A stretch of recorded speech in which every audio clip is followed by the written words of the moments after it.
All right, we are live. We got a special one. Mucho caliente. You know it's serious when you Big Joe, Big Collectibles got the red glasses out and fuego. We're sitting down with Regie Collects Comics. This is a treat for me. One of my favorite content creators when it comes to comic books. Oh my goodness. Regie, how are you? How you feeling today? Bien. Hey, yes, you see, we're coming with a little bit of everything. We're going to teach a little bit of Spanish today. What's funny is I was talking Spanish to my boy earlier today, and he's like, he's saying all kinds of stuff in Spanish, and I'm like, I'm glad that I remember my stuff from elementary school, because high school and college, not so much.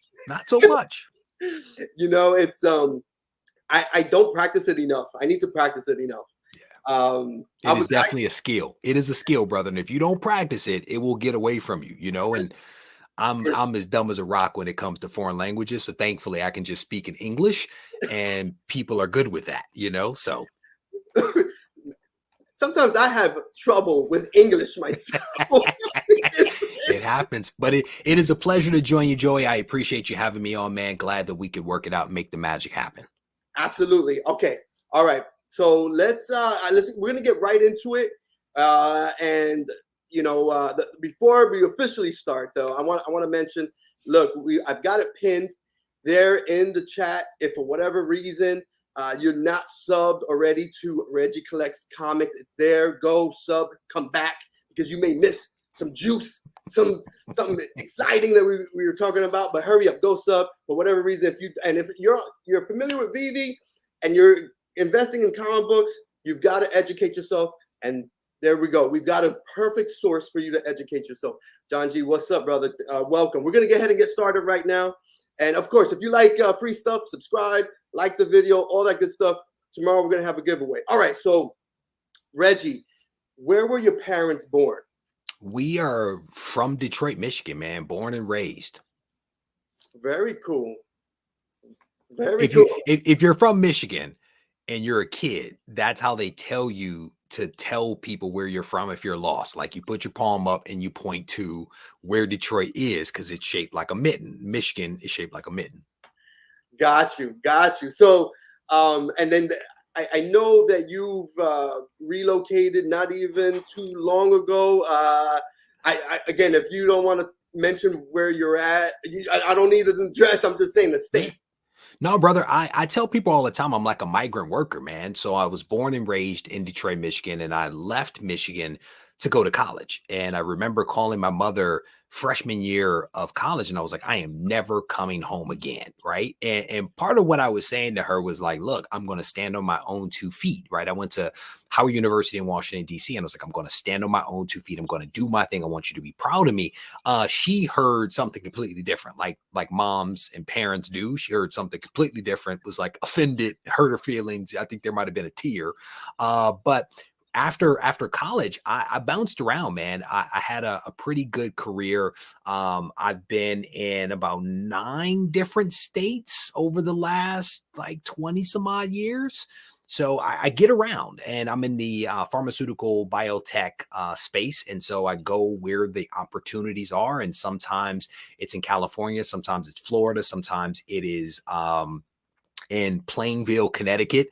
Right now it is North Carolina. Very cool. Dokta Strange, what's up? Matter of fact, this shirt was gifted to me by Dokta Strange in the chat. What's up? Okay. Yes. Howard University, my sister's class of 94. I arrived in 94. That's when I arrived at Howard University. Very cool, man. All right. So we got a little bit of a, geographic breakdown.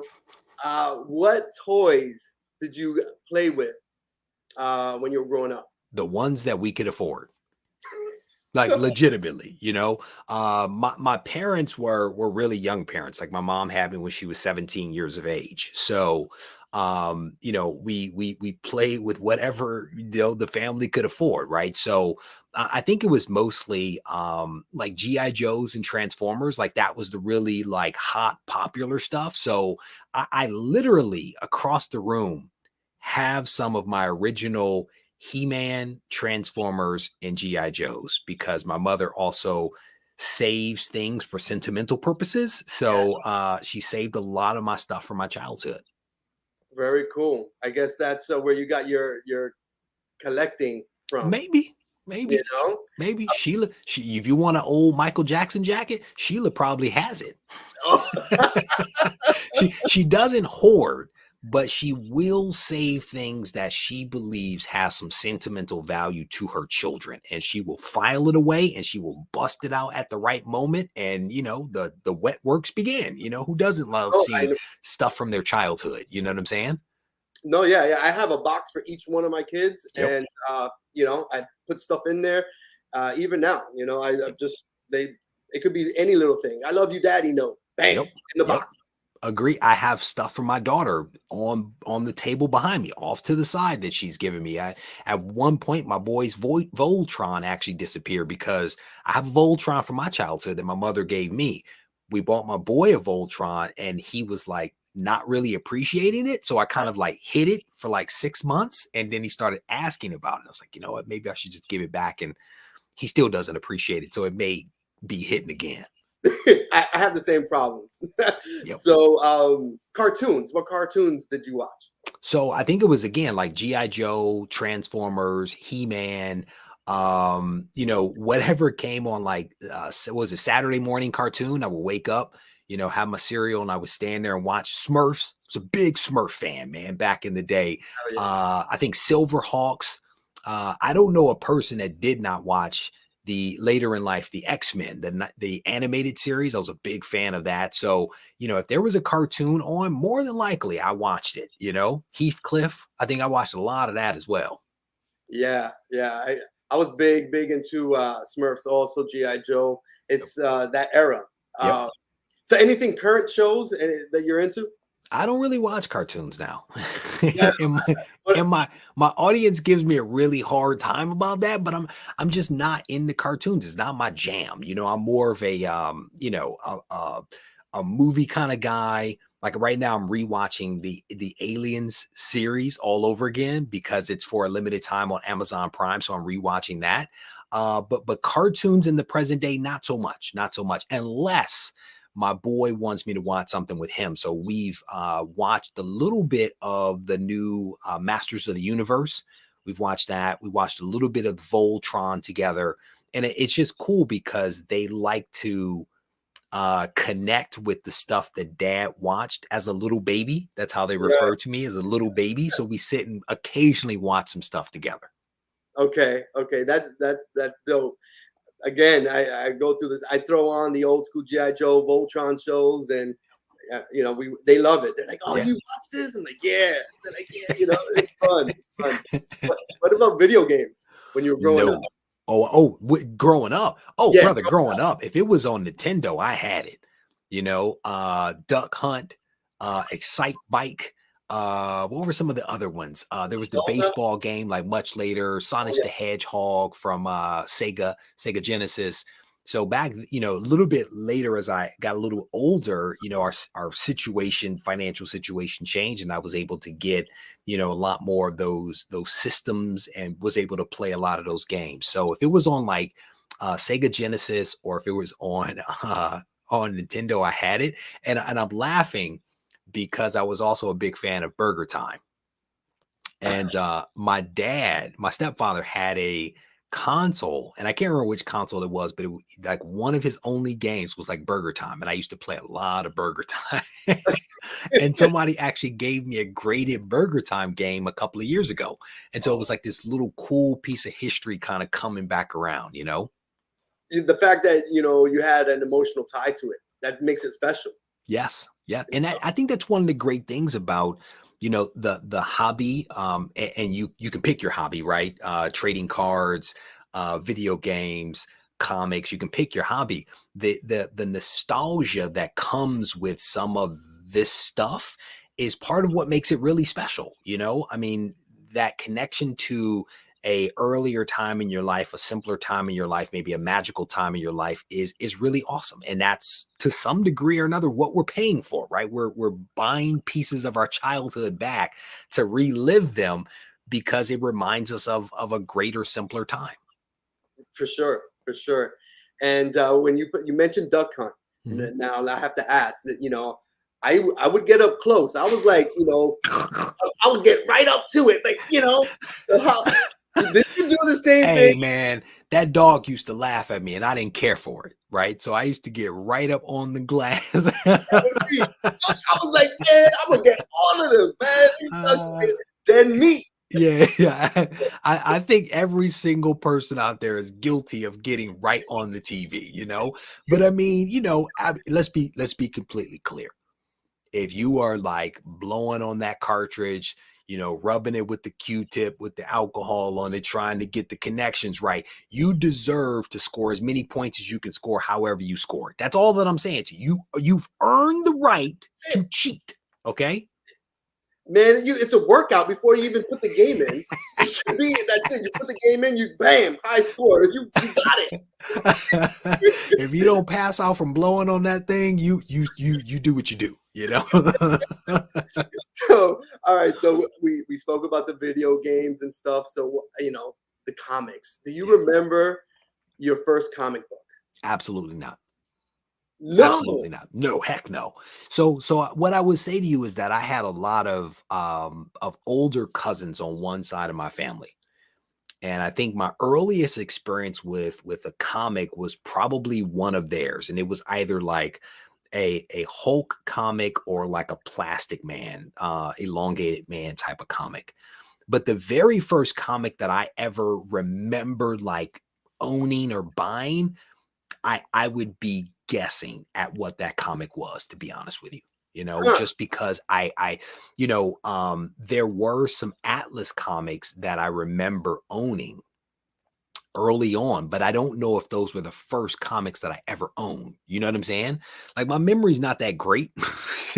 And I can't remember like how old I was. So I struggle to give an accurate answer to that type of question, you know, but comics have been around, let's just say this, for a long time in some form or another, from my early childhood to when I was in junior high, high school, and then certainly into adulthood. So you kept your comic books from the start, or did you get rid of your collection and had to rebuild?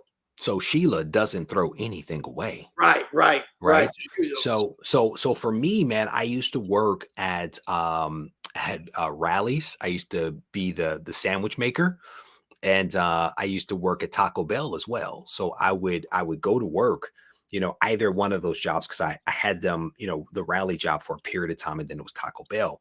But I used to work there, and I used to get my little check for $100 or 125 or something like that, and then I would ride my bike at various points, my 10-speed bike up to Ferndale, Michigan, and I would go to a comic shop up there, and I would buy my comics. I would come home, go into the basement, and I would read my comics. And even as, you know, middle schooler and then high schooler, I believed in protecting what I spent my money on. Mm. So my comics, by and large, were always bagged and boarded. Sometimes if you were a comic that I didn't really like, you didn't get a bag or board, you know, or maybe you had a bag and board, but then you lost it because again, that $125 check doesn't go very far, you Right. know. But early on, I remember having 3 long boxes of comics, and the first 2 were really good, and then the third half box was like the okay stuff, you know, it was like the okay stuff. But my collection was maintained. I went away to college. My parents looked after it. They moved from Michigan to Ohio. They transported my collection. Later in life, in like 2005, 2006, when I was older, a little more established, they drove my collection to me and they were like, here you go. This is your responsibility now.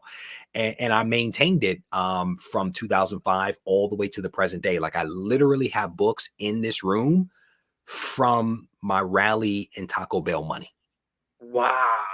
Yeah. That's special, man. That's Yeah. special. Yeah. You know, speaking of, I always like to show at least one physical. You know, I've got my Wolverine one from the miniseries right here. Wonderful book. Yeah, it's one of my favorite. I had this for a very long time, and it's just it's special because, as you mentioned, you have your emotional ties to it. you think, oh yeah, I had that job. Yep. You know, hustling, do what you have to do to get the comic book, and that's what I love about collecting and keeping, these comics. It takes you back to an earlier time, man. Like I can still feel the icy cold that comes with sticking your hand in the bath that you had to put the heads of lettuce in with the ice and the cold water. Like you have to, like I used to do that first thing in the morning, dig my hand in there and pull out the heads of lettuce so I could make the sandwiches. It was awful, but it was all for the love of comics. Like there are comics in that I can picture right now in my head that I know that I bought as a kid that are still here, like Incredible Hulk 377. That Dale Keown lime green and black cover is one that I can picture any day because he also signed it for me at some point in my childhood. Right.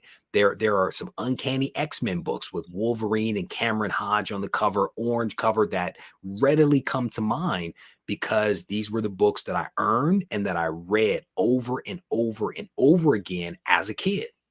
Yeah. So I have to ask. Obviously, your knowledge on comic books, next level. So, if you were going to be a comic book hero, say that again. If you were going to be a comic book superhero, which one would it be? Oh man, that's a tough question. Like my favorite character is Spider-Man. I dig Spider-Man, like incredible guy. But maybe if I had to pick a character, it might be like the Blue Marvel. Might be the Blue Marvel. And a lot of people may not be familiar with the Blue Marvel, but he is a character that was created by a Howard University grad, I do believe. The guy that wrote the Lycan and werewolves. I can't remember what the series was, but he's written a lot of things. He did a comic series, and one of the characters he created was the Blue Marvels, a limited series of 5 issues. Incredibly powerful character that is also incredibly intelligent. And you don't see him all that often, but he is a really dope character. And if you haven't read the Blue Marvel series, I highly encourage people to check it out. It is incredibly well done. So maybe that would be a character that I would pick. Again, people don't necessarily know that. It's not like Thor or Spider-Man or Incredible Hulk or, you know what I'm saying? But the Blue Marvel's dope. Right, for sure.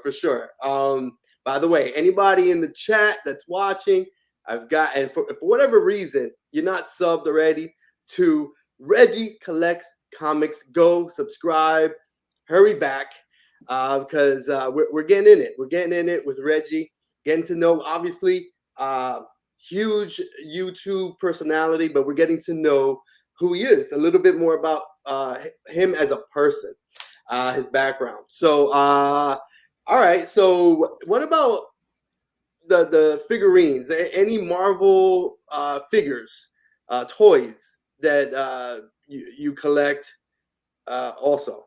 So I always say to people that I personally believe you can only have one vice, and my vice is floppies, is basically single issue copies, comics. That is like my focus.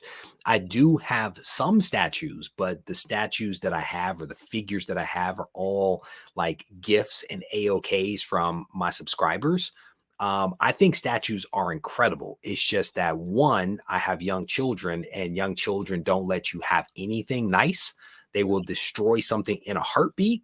And then two, every time I see a statue and I'm like, I really want this statue, I always think, man, I could buy a really nice key comic for that same money.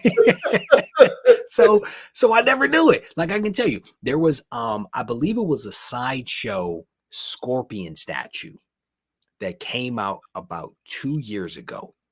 I stared at that statue for weeks. Like I was zooming in on the detail. I was like, this thing is dope. Could not pull the trigger. Could not. And I think that thing like tripled in value.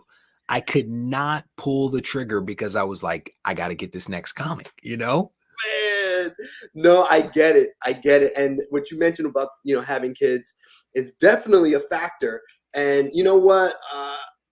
That's what really made me want to get into NFTs. Mm-hmm. And the fact that I'm able to get these statues digitally, and hopefully I'll be able to have them in a metaverse of some sort where I can go ahead and see them, and they have value to them because there's only a certain amount of them minted. And your kids can't destroy them. Yes, that's the most important thing. There is nothing like coming into your comic book room and seeing a Spider-Man on the floor that is like part over there and part over there. You cannot do that with a non-fungible token. Right. So are you into NFTs at all? Does it interest you? Or with Veve? Yeah. Absolutely. Absolutely. I was waiting for you to finish your question. Absolutely. You know, so a couple of things I will say to you is that, you know, I'm a content creator. And so as a content creator, I try not to necessarily shut myself off from things that are happening in the collectible world. I try to be receptive to those things, to be knowledgeable about those things so that I can talk about those things, because that is what my audience wants to talk about sometimes, right? And even if they don't want to talk about it, maybe I'm the one that's actually introducing them to it. And I feel like I'm one of the first comic book YouTubers, right? Not, I don't want to say YouTuber, but comic YouTuber to talk about Veve. And I did so months and months ago before Veve even released their very first comic. There was going to be like some Spider-Man statues and things like that. So I talked about that on my channel. People were like, what is Veve? I'm like, well, let's talk about a non-fungible token, right? So I have dabbled in NFTs specifically through Veve, but also through MetaMask. I bought some that way as well. But I bought one of those early Spider-Man statues. I also have Fantastic Four issue number 4. And I have Marvel Comics issue number 1. Ooh. And I think I have some of the more rare, uncommon versions of those things. But yeah, I play around with the Veve a little bit.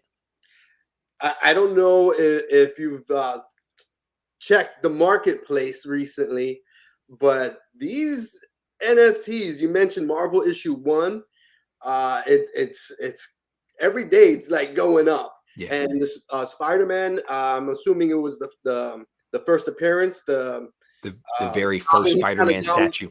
Yep. Yeah, the statue. Yep. He's kind of down low. You know, they've pumped recently. I want to say that when I looked the other day, and correct me if I'm wrong, you may know this a little bit better than I.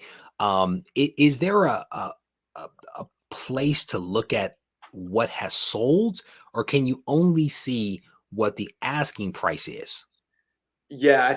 As far right now, you can only see what's on the marketplace. Yeah.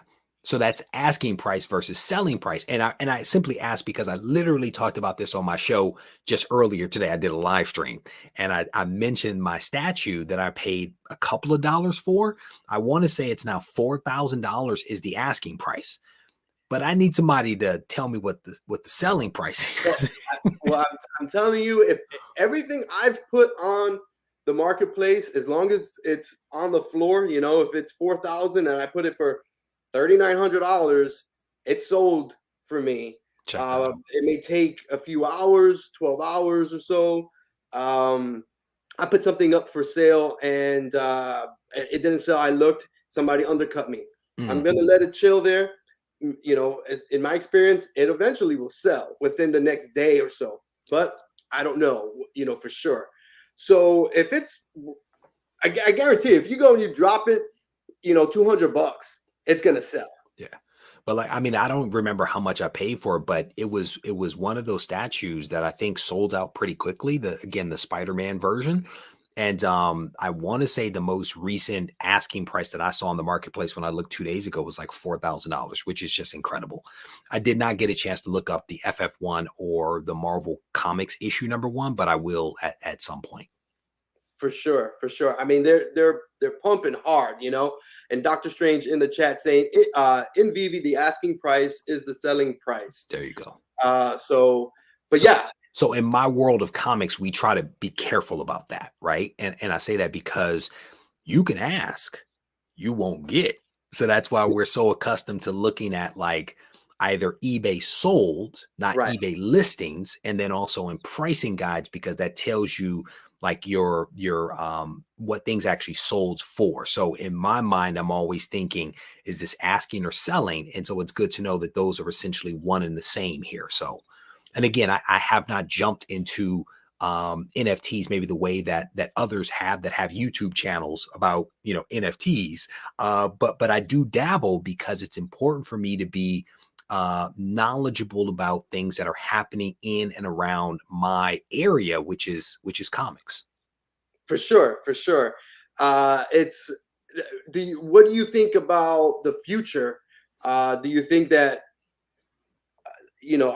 Do you have a lot of comments asking about these NFTs about Veve, or not so much? Do you think that there's yeah? Go ahead, finish your thought. I'm sorry, I cut you off. Do you think that there's going to be more collectors moving over and collecting on Veve? Yeah, it's a little bit of a challenge, and here's why I say that. Collectors, by their very nature, to some degree or another, when you're talking about comics, like something that is tangible, right? Like you cannot see it, but I am literally surrounded by comic books. My comic book collection is 100,000 plus comics, right? And it's because we like to collect. We like to sort, organize. We like to flip through the books, right? We like to bag and board them and get them all lined up. It gives us comfort, right? Because a lot of us also have OCD. So we like tangible things, right? That is what comic book collecting is. Now, there are subsets of people that are in our world that are investors, that are speculators, that are collectors, that are readers. And there's overlap with those groups, right? Those are not isolated groups of people. There are some people that are a mixture of these things. So I feel like there is a subset of people in comics that will also be attracted to non-fungible tokens, specifically collectible non-fungible tokens, right? And it may be more of your investor speculator type of person that moves in that area. But I do get the questions. I do get the questions, and it's oftentimes, "Hey Reggie, what are you doing? Hey Reggie, did you see this? Hey Reggie, did you pick this up?" Right? Versus like early on where people were like, "Well, what is an NFT?" Right? I think we've kind of sorta moved away from that. Not to say that there are not still people that are learning about it, but I think because I've been talking about it for so long, a lot of my audience has heard it enough to like not be like, "So what is an NFT?" Right, right. And to answer the other part of your question, I think the future is unknown. I think the future is unknown. I would say that if you are not at least learning about NFTs, you're probably making a mistake. You don't necessarily have to buy, but you should at least be knowledgeable, right? Same way you should be knowledgeable about the stock market and mutual funds and real estate and a lot of these other things. You want to have some understanding of these things and not be so closed off to what is actually happening, because it could be important at one point or time. For sure, for sure. And you mentioned stocks. Do you dabble a little bit into stocks and crypto? I dabble in everything, brother. And All so right. I have an MBA, and so I have an interest in finance. The very first stock that I actually bought was in high school, and it was Marvel Comics. It's my very first stock, and I figured out how to set up an account back then, and I was able to buy some shares. I lost all my money, right? Because Marvel filed for bankruptcy, but it was still an experience. Right. I've always maintained 401ks because of my profession. We get stock options, unrestricted vesting options, all that kind of stuff. I have a financial planner that I've worked with for several years to manage our portfolio, along with my assistants. And then I have side accounts that I kind of play with. My wife has a couple of side accounts that I play with her money and, all that kind of stuff. But yeah, I'm a big fan of stocks, of mutual funds.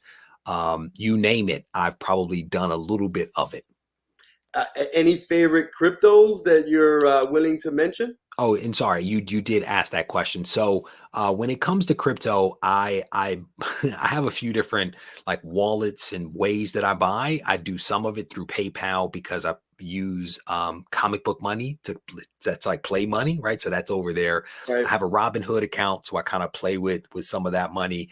And then I have a few different wallets that I buy. And so I primarily buy Bitcoin and Ethereum, but through Coinbase, you have an ability to educate yourself on different cryptocurrencies. And as you do that, you can actually earn shares of crypto. So I've actually have a little portfolio because I constantly take the test, a 2 or 3 minute little video module that they do to get these crypto. And then I bought like, Meta, for example, is one. There's another one. I cannot remember the number or the name off the top of my head, but it's the one that is, for like website domains, and I can't remember what it is, but that's another one. And I try to buy those that have some function beyond just being a form of currency. You know what I'm saying? Like I'm trying to look for some that are like infrastructure, right? That facilitates something else, because my belief is that not everything can be a monetary exchange. You need some foundational stuff. Like if you can invest in Visa, Visa is a system of moving money. So I look for stuff like that to actually buy. It has a utility. Anything with a utility. You see what I'm saying? Like there was one I was looking at that it basically takes in multiple cryptocurrencies and then converts it for like financial institutions. I'm like, oh yes, sign me up for that. And again, I'm blanking on some of the names because again, I have 4 different things that I buy through, and I just go in there and do my automatic purchase on Mondays. That's when I do it, So gotta love Robinhood, brother. Yeah, man. I mean, I sometimes it's a little bit hard to keep track of, as you mentioned, but I have a few favorites for sure. And by the way, Peter Flores, the only reason why Regie collects comics agreed is because we have the same barber, we have the same haircut. And so he said, look, man, ball man power, heck yeah. Let's take it a step further. And you're wearing my favorite color, red, and you have an amazing fantasy shirt, my favorite character, my favorite comic. I mean, what is there not to like about this guy, We got the fuego glasses and mucho caliente, man. Well done, brother. Well done. No, you reached out to me. We had a wonderful exchange about what you were trying to do, how you were trying to do it. I had an opportunity to check out some of your content, and why not? Why not? And I'd say this all the time. You cannot say that you're part of a community if you are not giving your time back to that community when you can, right? You can't just take value. You have to give something back. And that's an important aspect of this thing. Super dope. Okay. All right. So I have a question that I'm very curious about. Your most valuable comic book and your comic book with the most sentimental value associated to it. That's difficult. And here's why. I'm not, you asked me a very specific question. So I'm not going to shy away from talking numbers. I don't look the books up that often to have it top of mind. You know what I'm saying? What I will tell you, and unfortunately I took my wall down. Some of the more expensive books in the collection are probably your X-Men 1, which is a 5.0. Your probably should have started off with Amazing Fantasy 15. It's a 1.0. I have Fantastic Four issue number 1, a 3.0. I have Hulk issue number 1, a 2.0. And so for those people that don't know, what we're talking about are graded comics, right? Comics are either raw, like this Wolverine that Joey just showed here a few moments ago, or you have comics that have been graded by a third party like CGC or CBCS. These are companies that are impartial, that look at a comic and give it a grade based upon its appearance. They encapsulate it in plastic and they give it a score. And once they do that, you then have the ability to look up the value of that comic in a pricing guide. There you go. That's an example of an old school CGC case. Now, what's great about it is that they've taken away the subjectivity that exists with raw comics. Like I could look at a raw comic and be like, this is perfect, right? But it not really be perfect, By having a third party company grade it, you take that subjectivity off the page. The value is now determined by the pricing guide and the grade that is literally on the book. So when I say that I have a X-Men issue number 1, a 5.0, on a scale of 10, a 5.0 is not bad. And that book might be $50,000. I'm not quite sure. Let's say this. I got on a plane and I flew from California to North Carolina, and I had over $100,000 in my carry-on bag because I did not want to put those in the cargo holds or put those on the moving truck. I literally carried those books in my collection. And so the book that may have the most sentimental value for me right now, it's a toss-up between Amazing Fantasy 15, because that is my favorite character, right? My favorite character. And Hulk issue number 1. Now you may wonder why Hulk issue number 1. It has some sentimental value because it was the last book that I needed to basically have what I consider to be a great Silver Age collection. It was a book that took me a long time to get because it is not very abundant, and it was also expensive. And so it has sentimental value to me for all of those reasons. And now when I have those books on the wall, I'm looking at, to me, what looks like a wonderful Silver Age collection, you know? Wow. Wow. Yeah, the fact every time you see that Hulk 1, you're going to remember that was my cherry on top. That was it right there. That was me achieving a what I call a BHAG, a big, hairy, audacious goal. And so people have to remember that I came into this hobby, or I should say I came back to this hobby at the end of 2017, the beginning of 2018. I had no major comics at all. Like I had my comics from my childhood, but those were not like crazy major comics. So I worked really hard over these last few years, set some really big goals for myself to put together what I consider to be a respectable collection. And the Hulk issue number 1, to your point, was that cherry on top of me achieving a multi-year goal that I set for myself. And it was when I took a step back and just celebrated what I had accomplished over all this time. Awesome. Awesome. Look, people, if you're whoever's watching, if you're not subscribed for whatever reason to Regie Collects Comics, do so right now. It's pinned. Go subscribe, come back. Content is top notch. My favorite comic book content creator. Absolutely love it. All right, so we're gonna go ahead and ask another question here. What do your friends and family think about your collection of comic books? That's a tough one. My mother growing up felt like I was wasting my money. Right? She felt like me buying comics was a huge waste of money.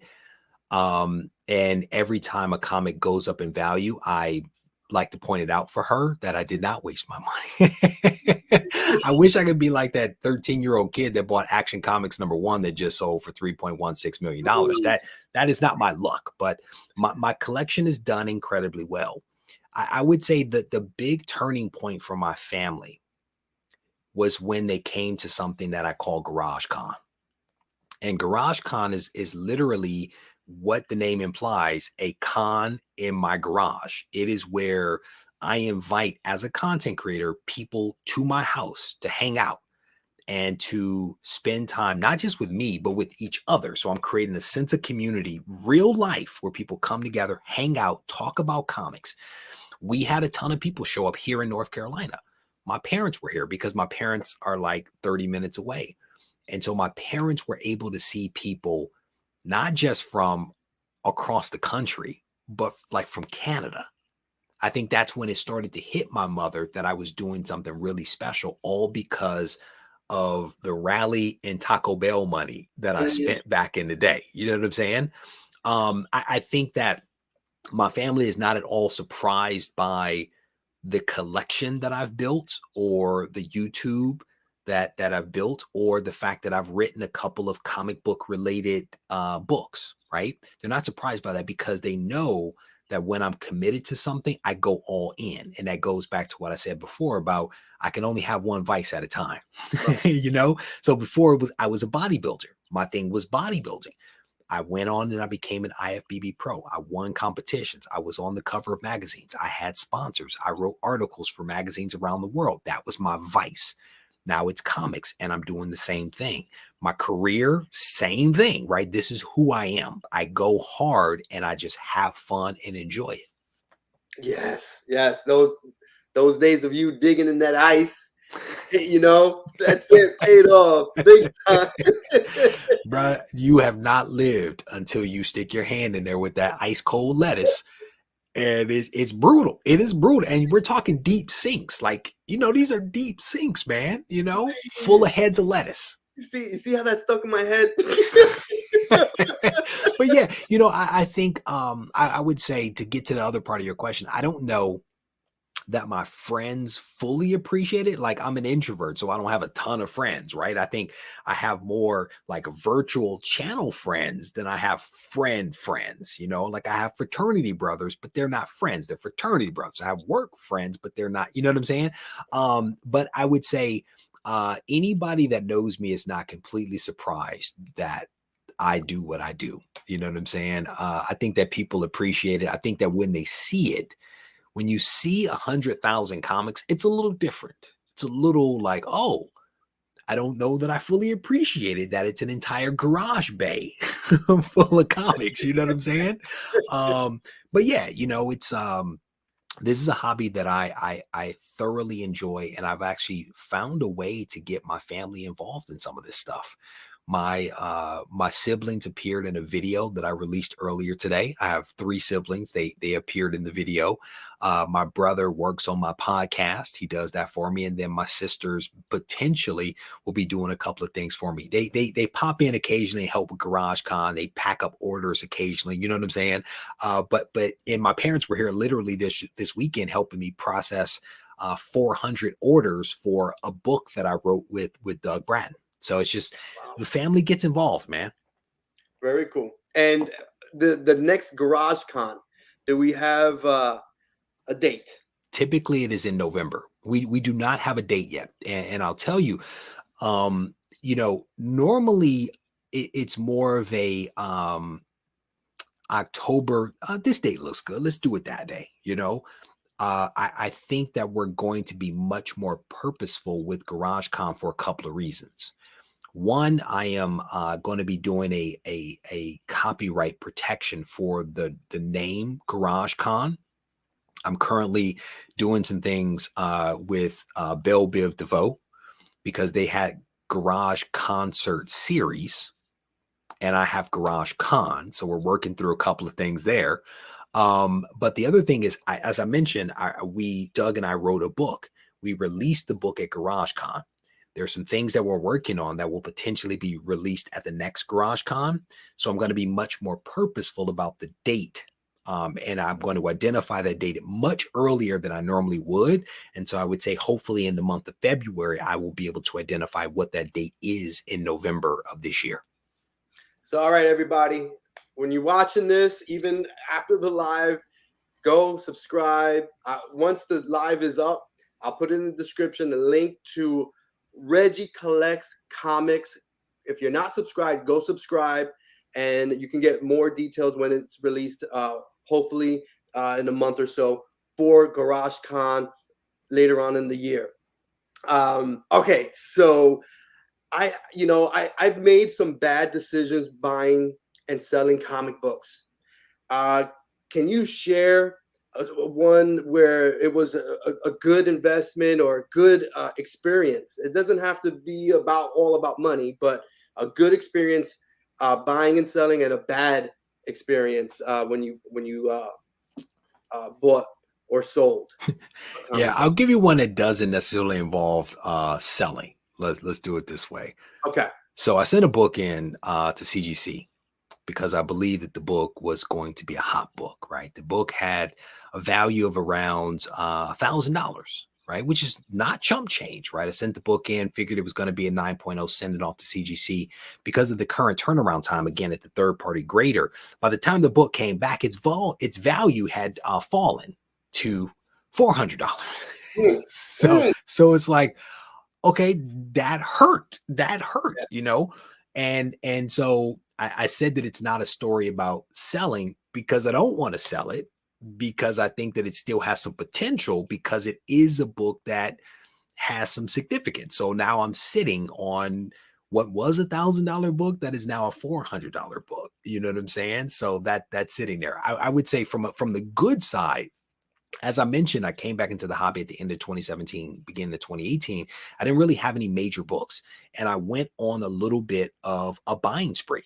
Like, I literally was buying whatever awesome key I could possibly afford without putting myself or my family in a bad situation, right? So X-Men 1, which is, you know, the first appearance of the X-Men. I bought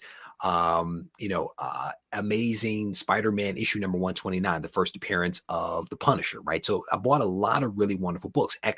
Amazing Spider-Man issue number 50, gorgeous red cover book. And what has happened is that the value of these comics has gone up so much over these last couple of years. It's almost one of those things of, no matter what you pay, you're probably in a very good position right now, where potentially your portfolio, if you want to call your collection a portfolio, has potentially more than tripled in value. Now, I will tell you, the one regret that I have is that in some cases, I could have bought a better book, a slightly higher grade for a couple of more bucks, but I was being cheap. So it is like that. That's my bad story, my good story, and my one regret, that I didn't spend, another $200, $300 to buy a book that is probably worth thousands more today. Yeah, it's just I see the collection that I have, and it's like, wow, it's crazy when you look at these numbers. I don't look very often, but when I do look, it's jaw dropping. Yeah. So if somebody was going to start collecting comic books, what kind of advice would you have to somebody that isn't in the whole comic book game, but they want to start? What kind of advice would you give them? That's really tough, right? Are we looking at investors? Are we thinking investors first? Investors. Let's go with investors. So if we're thinking about investors, what I would tell you is to do your research. Just like a stock or a cryptocurrency or an NFT, you have to do your research to know what it is that you're actually buying. Because like in our market, there are a lot of things that influence values. So if you're just paying attention to the value without understanding what's driving that value, you have the potential to buy a big mistake. I call it a brick. You will catch a brick if you don't understand what you're buying. So I think doing your research is important. The second thing I would say to you is, you have to understand the significance of the comic that you are buying. Buying first appearances of heroes typically is going to be better than first appearances of villains. Buying Silver Age, i.e. older comics, potentially is going to be a little safer than buying a modern comic. Now, a Silver Age comic might be considered a blue chip stock, for example, whereas your modern comic may be more like a penny stock. You have a lot of volatility, you have a lot of upside, but you also have some downside, right? So like the Black Chrysanthemum, which is a character that just appeared in the Boba Fett Disney Plus streaming service. That book is super hot right now. In 2 weeks, 3 weeks, that book may not be hot. So if you buy that book right now for $300, you may lose $300 come 2 weeks. Whereas if you're buying a Silver Age book associated with a hero, and I'm just making this up, like Spider-Man, you might be better off with that older Silver Age book than the modern Black Chrysanthemum who appeared in Boba Fett just last week, right? So does that help Like, do your research, know what you're buying, know what the significance of that is, and then think about what you're trying to do. Are you trying to just make some quick money, or are you trying to make long-term money? Like, you got to think about some of this stuff before you spend. It is easy to spend money. It is much harder to earn money and to keep money. Also, I say be careful with variant covers. I know people like to go hard on variant covers. I would say, be careful with the variant covers. Completely agree. You know, And again, it depends on what you're trying to do, right? If you're just buying it for the art, buy what you buy what you want. But if you're trying to make money, preserve money, then you potentially want to look at something that has a track record of performance. Right. And I once did a video in which I looked at the 40-year performance of some major blue chip comics. And what we saw is that the value of those comics was relatively flat for the first 10 years after it was released. And then it started to go up after that. Like, there was within a year variability or volatility with value, but generally speaking, year upon year, the value of those comics increased. You have a track record to look back at.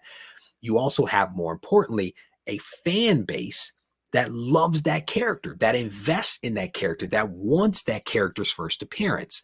Unlike a book that came out last week that becomes hot because of something getting optioned or something appearing in a TV program, there may not be enough substance below it, enough fan base to support the value of that thing long term. So you can make some quick money, but it may not be the long term. There's a reason why I went after Silver Age keys.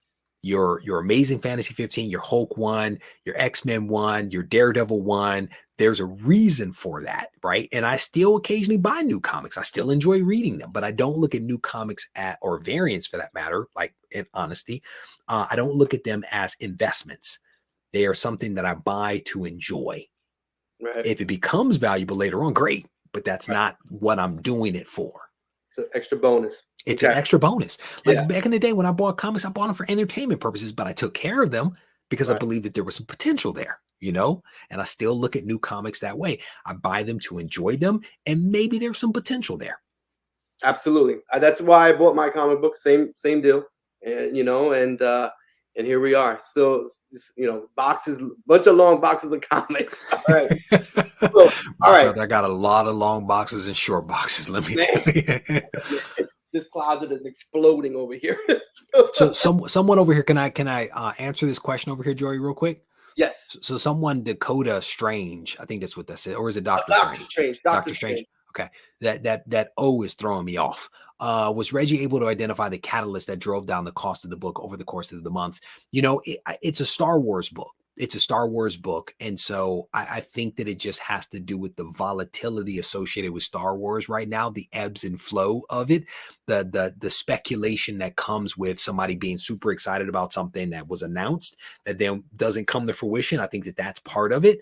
I didn't pay a whole lot of money for the book, so I don't feel bad. It's more of like, I'm not losing money. I'm just making less money. Therefore, I'm going to sit on it for the potential of making more money later on, right? If that makes sense. Like, I didn't pay a whole lot of money for it. One of the things that I see people do is a book gets hot, they go and buy it. And buying a hot book to make money is probably not the best thing, right? Because you're buying it when everyone else is buying it, pushing the price up. I call it the red ocean versus blue ocean, right?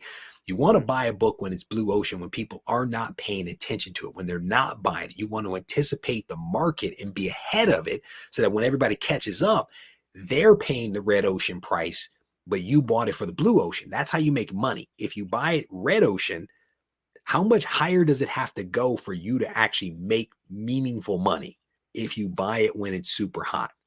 I think people just got to think about that. For sure. So, okay. So what about your favorite sport? Are you into sports at all? Absolutely not.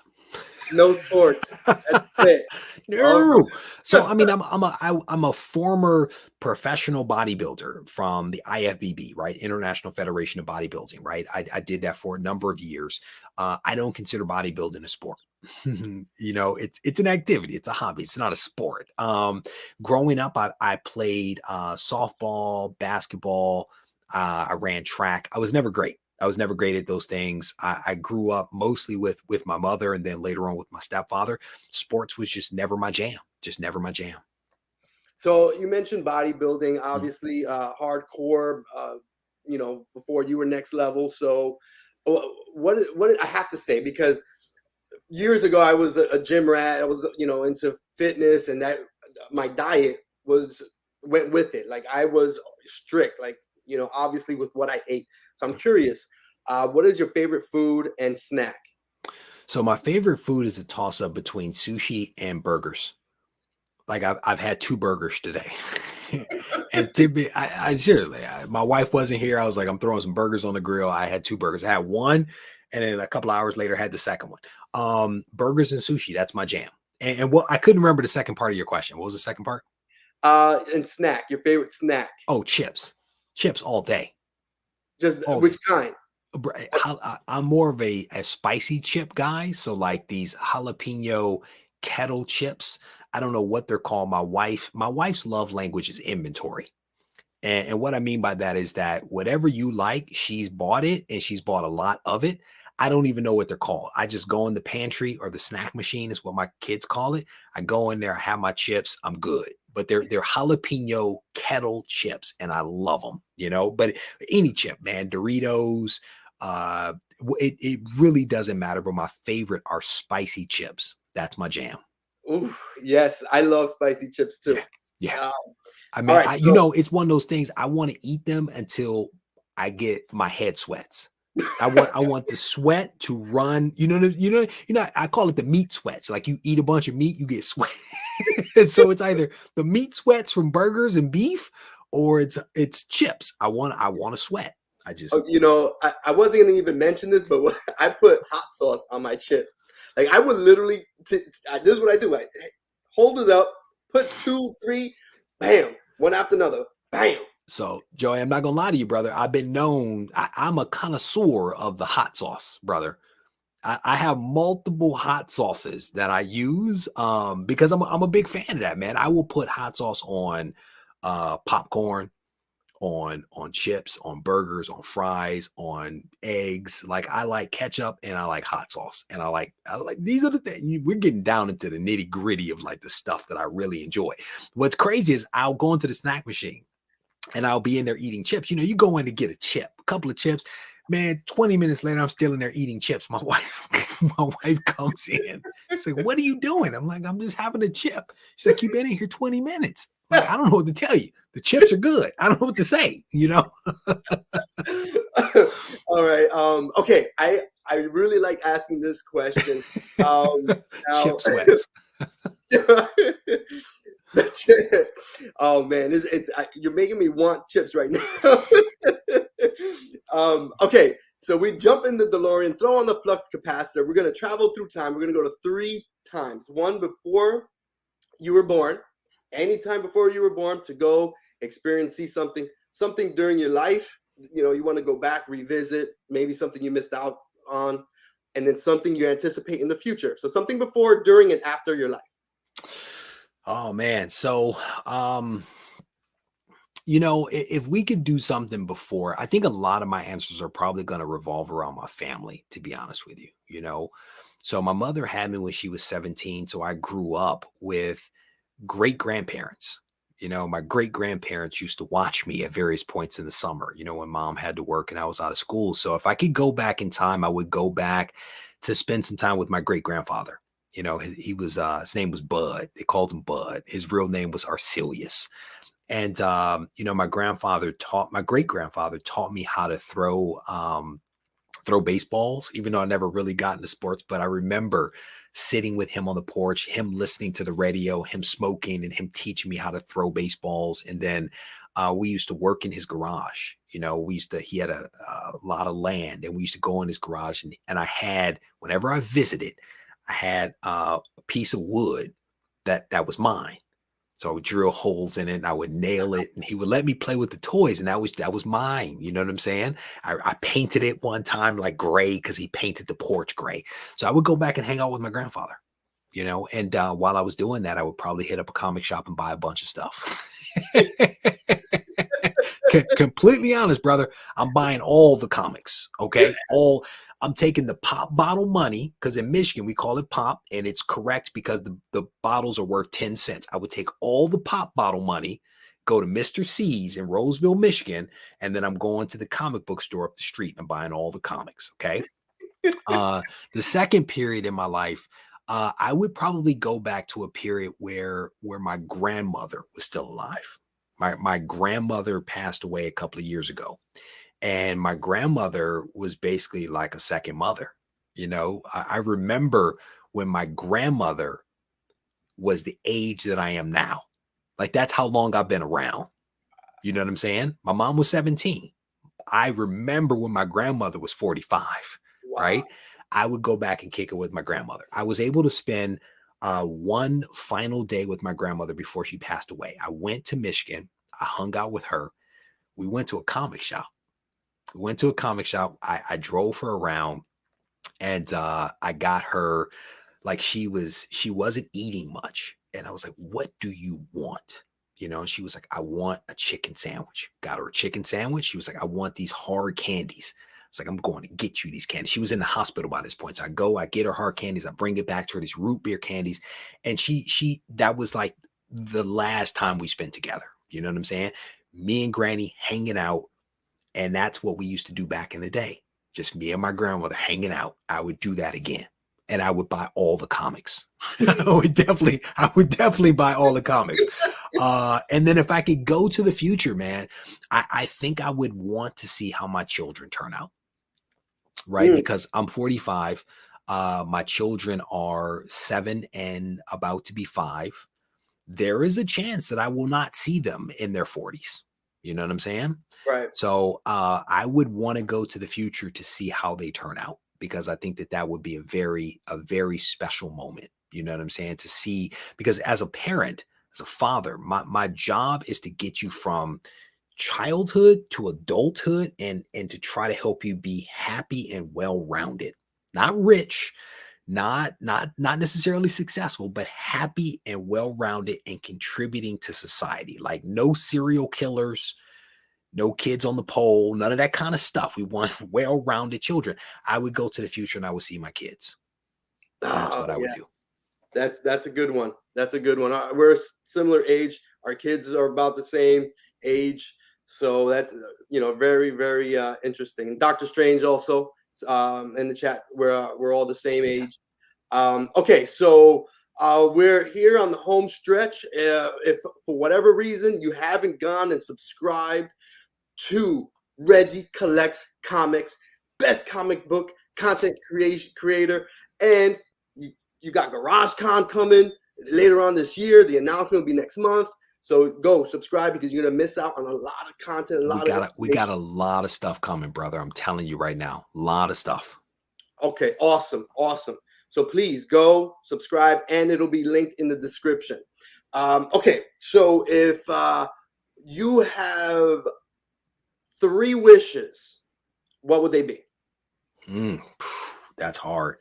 Are we gonna make it like, we want to narrow that down a little bit? You want to narrow it, take it, like, what do you want to do? Because I can get all emotional up in here, right? Let's get emotional. I like emotion. Almost lost it when I was talking about my grandmother, I'm gonna be honest. All right, so if I had 3 wishes, what I would probably wish for is to have the most amazing collection ever. And I'm not going to define what that is, right? I will tell you that I have some very specific goals for my collection that involve books that I already own, but higher grades of them. And then there's a lot of additional Silver Age and Golden Age comics that I would want in my collection. So I would say that. I'll make one about my channel, one of my wishes about my channel. I have a lot of plans for things that I want to do for and around my channel. and some of it actually involves NFTs. It would be amazing to see that come to fruition. Like, we've had some amazing success, right? We wrote a book, we had a first and second print, and we sold 4,000 copies of the Guide to Smart Comic Collecting. 4,000 copies. It's my understanding that the Overstreet Guide, which is a really reputable source for comics, only sells about 10,000. I sold 4,000 copies. There's bigger stuff like that I want to do, that I would love to see come to fruition. And then the third wish, I don't know. Let's make it. We're gonna make it super relevant. Super relevant. I would want the current backlog that exists at all collectible related companies to suddenly be erased.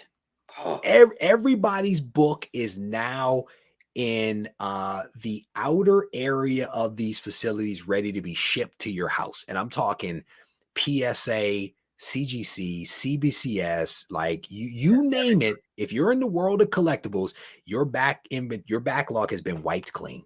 Your slate is clean. All the books are ready to be shipped out. That would be awesome for everybody. I think I would tank the market with that wish as well. Right, because everybody's selling. Everybody's selling. You know, I think I would take the market, but that's like the biggest pain point right now for us as collectors. And it doesn't matter whether you're talking about trading cards or Pokemon cards or sports cards or comics. We're all suffering. We're all like, these turnaround times are redunculous, you know, and I would want that to go away. I sent comic books out to CGC, and I could have had a fourth baby by now. Yo, Reggie, this is ridiculous. I love that. You know what? You should be president for that, man. That's right there. Bro, for real. Oh my Lord. Okay. Man, I had to make it super relevant. You know what I'm saying? Like, I got a little beyond with the previous question, so I had to bring it back. But I would do that, man, and it would be awesome, because I can tell you, I have books at CGC right now and CBCS that I can't even remember what they look like. Like legit. Like what did I send to you? Can you refresh my memory? You give me an itemized list, because I forgot. No, I'm being honest. Like, I honestly can't. Like, my philosophy with grading books is to send it in and forget it. Like, I literally do.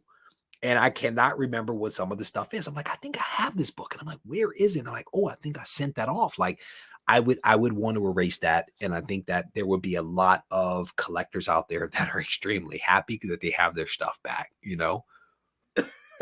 For sure. Oh my, he said, oh, I remember those hard root beer.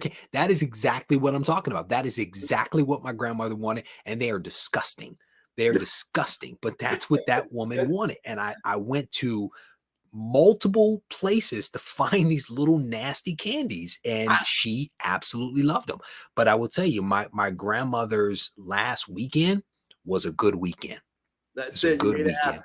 You know what I'm saying? I personally like those candies. I don't know what to tell you, brother. Them joints are nasty. So my mother walks in. My mother was over the other day. She walks in and she says, Reggie, do you see these candies? She was like, do you know what they're called? And she was like, do you remember what Granny used to call them? So I'm talking about what we call little Granny, right? Big Granny is my great grandmother. What Big Granny used to call these. And I looked at her and I was like, nasty? Like, my mother was eating. I was like, those joints are nasty. You know, but here's my mother becoming her mother. And more than likely, I'm going to become the male version of her, you know, because we are our parents. We are our parents, and our children are us. And it's all wonderful, you know? It's funny. Yeah, my wife hates root beer. I love root beer. Like, I'm a fanatic with root beer. So that when you mention the candies, I'm like, yeah, man, I love them. You hate them. If you had pulled one out, I would have died. No, man. Man, oh, it's both.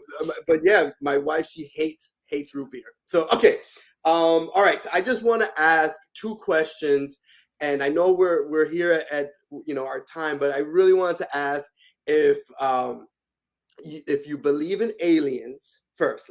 Do you believe in aliens? No aliens. No. Okay. And then moving on, the last question I want to ask is, what is something surprising about you that will, maybe the average viewer doesn't know about you? Ooh, that's a hard one. I mean, I've revealed so much already, in terms of my mother having me when she was 17, me having, a couple of degrees, including an MBA. The fact that I was a bodybuilder, I think that's one of the more interesting things about me. I would say one that I think I've mentioned is that I'm also an introvert.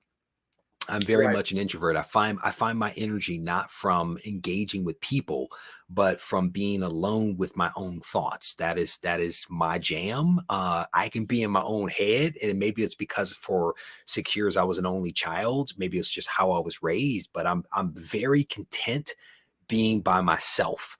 But I have a job that requires me to be extroverted, and I engage in content creation, which requires me to be extroverted. Right. And I do it, and I think I do it well. But my general disposition is being introverted. And I don't think people fully appreciate that about me because they see me talking and being animated and that kind of stuff. But yeah.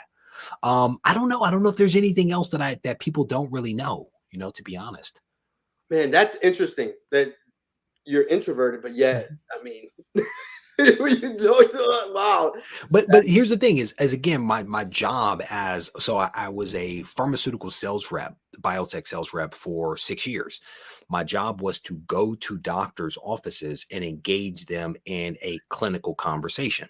That was my job. And as I've mentioned, I want to be successful. I'm like an A-type personality. So even if that's not my thing, I'm going to do it because I want to be good at it. Right. So I did it. I did it for a number of years. I went back, I got my MBA and went into marketing. And so if you're going to stand on a stage in front of as many as 500 sales reps who talk to doctors, you need to have some confidence and you need to be able to go up there and deliver, and Right. a lot of my interactions with doctors and those skills that I honed over years, my ability to go on stage and to talk to people and communicate what's in my head, right? Be able to communicate it to them and get them excited and passionate about it.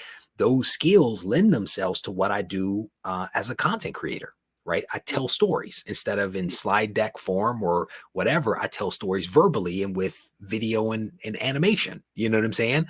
But the big thing is I'm also just talking to a camera. You know what I'm saying? Oftentimes with no one watching, but it's like I do a camera and then I clip it and I put it out there in the world. But yeah, me being an introvert is probably one of the things that surprises a lot of people. For sure. For sure.